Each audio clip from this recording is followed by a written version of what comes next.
C'è chi va a Roma per chiedere poteri speciali, come l'attuale presidente della regione Nello Musumeci, per risolvere il problema dell'emergenza rifiuti in Sicilia. Poteri non limitati solo alla provincia di Palermo, ma a tutta la regione. C'è chi invece il problema l'aveva già risolto con la costruzione di 4 termovalorizzatori in Sicilia, finanziati dalla Comunità Europea con il CIP 6 a costo zero, ma che sono stati bocciati da una successiva e precisa volontà politica. È stato l'ex presidente della regione, Salvatore Cuffaro, che abbiamo incontrato nella sua Raffadali in occasione dell'inaugurazione della fontana del Voltano, rifatta dai suoi familiari. C'è stata una volontà politica che non era la mia ma quella del popolo siciliano, che votando me aveva votato il mio programma dove avevo inserito i termovalorizzatori, e io, come era giusto che facesse un presidente che aveva preso un impegno con i siciliani, avevo portato avanti i termovalorizzatori che venivano costruiti, ricordo, in progetto di finanza, per cui la regione non ci metteva una lira,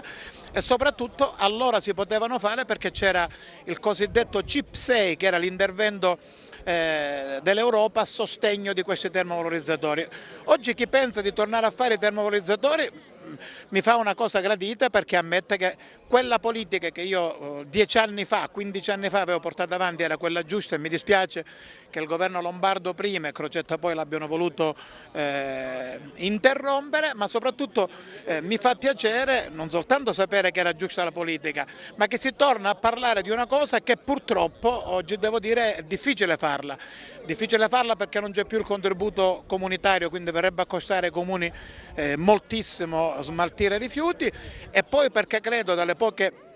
conoscenze che continuo a leggere e a studiare, oggi ci sono strutture moderne come i dissociatori molecolari che possono sostituire i termovalorizzatori, se ci fosse una politica di programma che guardi a questo tipo di smaltimento. Ecco, io credo che il presidente Musumeci, il nuovo assessore ai rifiuti che nominerà, dovrà studiare questa nuova forma di smaltimento dei rifiuti e mettere in condizioni i comuni che vogliono di poter attivare queste procedure nuove. Berlusconi, nonostante in tanti lo davano per sconfitto, sta diventando il polo aggregante di un centrodestra che molto probabilmente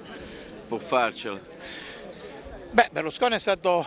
uno che ha saputo continuare a lavorare nonostante le 1000 difficoltà che gli hanno messo tra i piedi. Devo dire che gli ultimi anni di governo certamente gli hanno dato una mano d'aiuto a far sperare meglio e di più gli italiani su una politica produttiva e su una politica di lavoro. C'ha dalla sua la divisione della sinistra che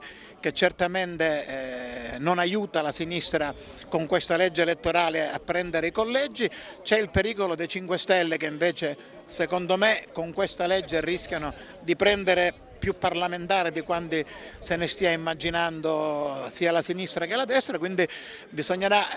per chi ci crede, tornare a votare. Tornare a votare perché il 50% di gente che non vota è un'anomalia complicata, è un'anomalia difficile, non è un'anomalia di democrazia, è un'anomalia antidemocratica.